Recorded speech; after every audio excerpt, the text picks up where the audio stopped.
Restez informés chaque jour avec Scoop FM. Désormais, suivez nos journaux sur nos chaînes partenaires à Lubumbashi sur Sky Radio, la 97.7 MHz, à 6h, 9h, 12h, 15h, 19h et 21h.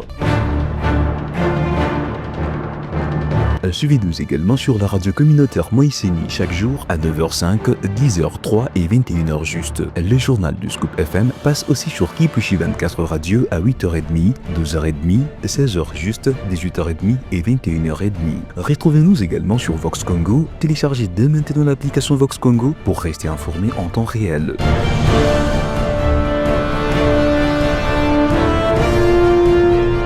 Scoop FM, suivez-nous sur notre page Facebook et sur notre chaîne YouTube pour tout savoir sur l'actualité locale, provinciale, nationale et internationale.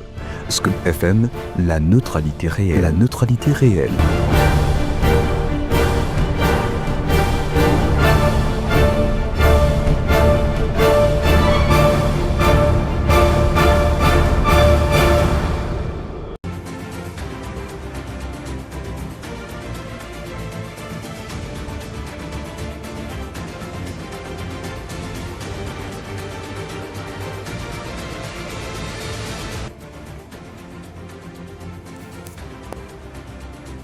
Bienvenue mesdames et messieurs dans cette nouvelle édition du journal. Je suis Mikael Kumba à la présentation sous la coordination de Christian Mouchamba. Pour ce qui est du titre, des titres, j'y arrive. Nous parlerons de la nomination des nouveaux ambassadeurs extraordinaires et plénipotentiaires de la RDC au Botswana, Chypre et Portugal. Également à Lubumbashi, nous parlerons des tensions entre les deux universités et les décisions prises par leurs recteurs. Une fois de plus, bienvenue. Le président de la République, Félix-Antoine Tshisekedi Tshilombo, est arrivé ce mardi matin à Astana, capitale de la République de Kazakhstan, pour une visite d'État de 48 heures. Cette première visite au plus haut niveau dans l'histoire des relations bilatérales marque une étape significative dans l'approfondissement de la coopération entre la RDC et ce pays d'Asie centrale. Ancienne République soviétique, renseigne la cellule de communication de la présidence. Avant de quitter le pays pour un long périple à l'étranger, le président de la République démocratique du Congo, Félix Tshisekedi, a présidé ce lundi 8 septembre 2025 une réunion interinstitutionnelle cruciale. L'objectif principal de cette rencontre était de s'assurer de la stabilité des institutions du pays. Suivez les détails dans cet extrait choisi pour vous par notre rédaction. Trouver des solutions concertées aux problèmes cruciaux qui touchent à la vie des populations congolaises, telle est la finalité de la rencontre qui a réuni ce lundi autour du président de la République, Félix Tshisekedi, le président de l'Assemblée nationale et du Sénat, la première ministre, ainsi que le président de la Cour constitutionnelle. La réunion interinstitutionnelle présidée par son Excellence, Monsieur le Président de la République, commandant suprême des forces armées et de la police nationale, la réunion d'aujourd'hui était axée sur deux questions essentiellement. La question de la sécurité à l'est de la République démocratique du Congo qui continue à préoccuper le président et à chercher des solutions pour, à travers une mission qui est diligentée pour aller à Uvira, une mission gouvernementale, a envie de trouver la solution à cette question, pour Uvira particulièrement. En ce qui concerne la rentrée parlementaire, qui était le deuxième point à l'ordre du jour, le président de la République a exhorté les deux présidents des chambres d'assurer une rentrée parlementaire sereine, axée sur les priorités nationales, les priorités du peuple congolais. Une rentrée parlementaire qui préserve la souveraineté de notre pays à travers nos discours et l'intégrité de notre territoire et surtout les droits humains, la sécurité de nos populations à l'Est. Le troisième et dernier point qui a été abordé, c'est la collaboration entre le Parlement, c'est-à-dire l'Assemblée nationale et le Sénat, et le gouvernement pour accélérer les différentes réformes qui sont en chantier. Et le président voudrait qu'on imprime une grande vitesse à toutes ces réformes. Et c'est à travers justement les ministères ayant ses relations avec le Parlement dans ses attributions, que nous allons collaborer avec Madame la Première ministre et l'ensemble du gouvernement, puisque les réformes viennent de tous les secteurs de la vie nationale. Le président voudrait que toutes ces réformes soient accélérées.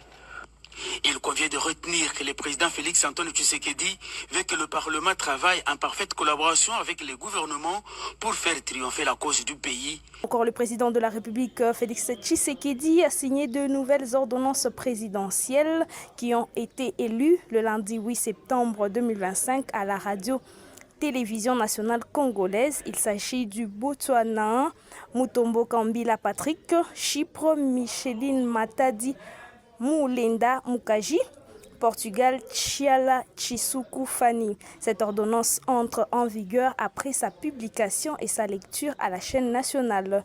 Ces nouveaux ambassadeurs vont représenter la République démocratique du Congo au pays mentionnés dans le but de la consolidation et de la coopération bilatérale et diplomatique. Le ministre de l'Intérieur, Jacquemain Chabani Louko, est arrivé ce mardi 9 septembre 2025 à Lubumbashi, chef-lieu de la province du Haut-Katanga, dans le cadre d'une mission officielle de quelques jours. À sa descente de l'avion l'Air Congo, il a été chaleureusement accueilli par le gouverneur ad intérim du Haut-Katanga, Martin Kazembe Choula, accompagné du maire de Lubumbashi, Maître Patrick Kafwimbi, de la bourgmestre de la commune annexe Mireille Kiléché, de plusieurs députés et ministres provinciaux, des membres du Conseil provincial de sécurité ainsi que le militant des partis politiques membres de l'Union sacrée de la nation.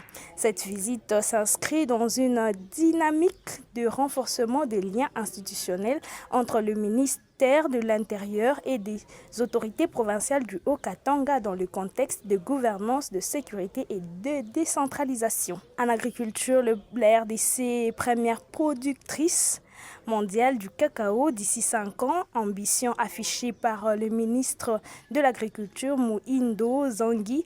Lors de sa visite au Nord Kivu, il a évoqué un dialogue avec l'Union européenne pour faciliter la traçabilité et diversifier les marchés vers la Chine et la Malaisie et le Japon. Écoutons le ministre Muhindo dans cet extrait. Pas faire dire à l'Union européenne ce qu'elle n'a pas dit. L'Union européenne voudrait bien nous encourager à pouvoir produire le cacao tout en respectant l'environnement, tout en respectant les forêts. Je crois que moi je prends cette démarche positivement, puisque l'Union européenne ne peut pas nous imposer notre façon de voir les choses. Mais ce qu'il nous recommande, c'est positif. Et donc le travail que nous allons faire en tant que ministre de l'Agriculture et de la Sécurité alimentaire, c'est d'essayer de faire en sorte que au dialogue avec l'Union européenne pour essayer de demander à l'Union européenne que nous avons des interdictions formelles pour que nos gens ne cultivent pas le cacao, le café dans les aires protégées, dans les forêts protégées, puisque c'est très important de savoir que les zones où il y a des tourbières et les autres sont protégées et il n'est pas autorisé aux gens de pouvoir faire l'agriculture là-bas. Mais nous avons 80 millions de terres arables. Et malheureusement, parmi ces 80 millions, il y en a qui sont à pleine forêt. Donc nous devons devoir trouver l'arbitrage, puisque pour devenir premier producteur mondial, par exemple, nous avons besoin aujourd'hui de 2 200 000 hectares pour dépasser la Côte d'Ivoire. Et c'est l'objectif que nous avons dans les 5 ans. Et ça veut dire qu'on doit trouver des espaces, faire en sorte que nous les fassions tout en ne détruisant pas la forêt, puisque nous n'avons pas une autre richesse que notre terre.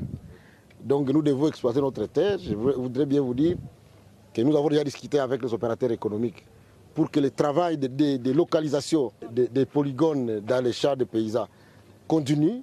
On n'a pas qu'à déjà mis en place un logiciel qui permettent aux gens de recueillir directement les informations qui sont données. Et puis sa cellule Jacquin Dalla dénonce une détention injuste et l'absence des soins médicaux. Affaibli, il écrit à ses proches une lettre autant testamentaire, j'y arrive, appelant à la résistance et refusant toute hypocrisie après sa mort.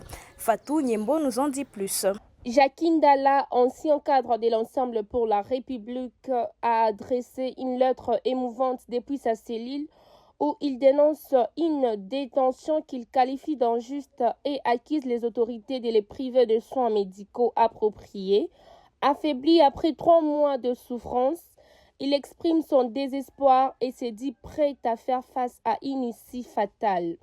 Dans un temps testamentaire, il demande à sa famille de ne pas organiser de funérailles traditionnelles, affirmant que son corps l'a trahi et rejetant toute forme d'hypocrisie posthume.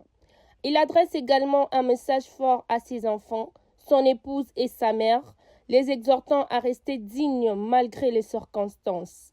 À ses compagnons d'élite, Ndala lance un appel à la résistance, leur demanda de ne jamais trahir leurs convictions et de poursuivre le combat pour le Congo.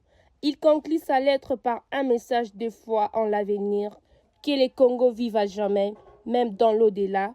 La résistance continue. Dans le Haut-Katanga, ce lundi 8 septembre 2025, son Excellence Jean de Dieu Moulenda a présidé la clôture de la conférence budgétaire du Haut-Katanga consacrée au budget rectificatif 2025, suivant les détails dans cet extrait. Pendant une semaine, les députés provinciaux membres de la commission ECOFIN, les présidents des groupes parlementaires et les experts du gouvernorat et ceux de l'Assemblée provinciale du Haut-Katanga se sont mis autour d'une même table pour harmoniser les vues sur les 10 budgétaires rectificatifs édition 2025. Débuté le 1er septembre dernier, c'est ce lundi, 8 septembre 2025, que les travaux de la conférence budgétaire ont été clôturés dans la salle Servéo du bâtiment Grana par le ministre provincial du budget, Jean de Dieu Moulenda Ebondo.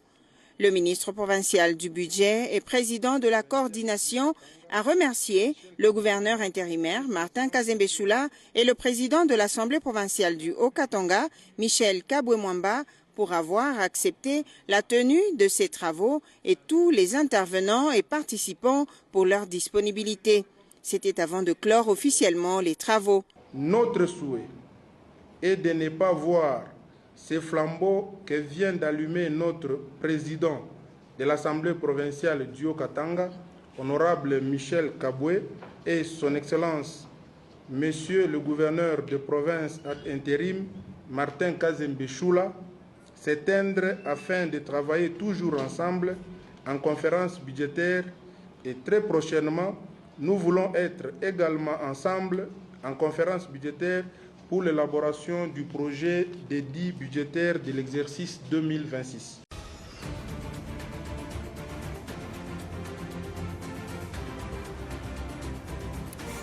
Merci à tous de nous avoir suivis. C'est fini pour aujourd'hui. Nous nous retrouvons demain avec une nouvelle édition.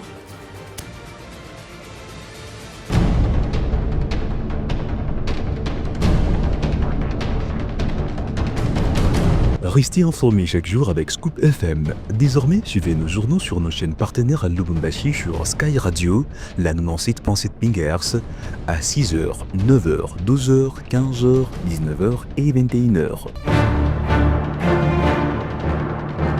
Suivez-nous également sur la radio communautaire Moïseni chaque jour à 9h05, 10h03 et 21h juste. Le journal du Scoop FM passe aussi sur Kipushi 24 Radio à 8h30, 12h30, 16h juste, 18h30 et 21h30.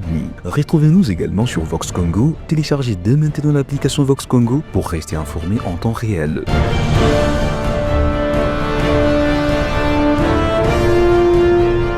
Scoop FM, suivez-nous sur notre page Facebook et sur notre chaîne YouTube pour tout savoir sur l'actualité locale, provinciale, nationale et internationale. Scoop FM, la neutralité réelle.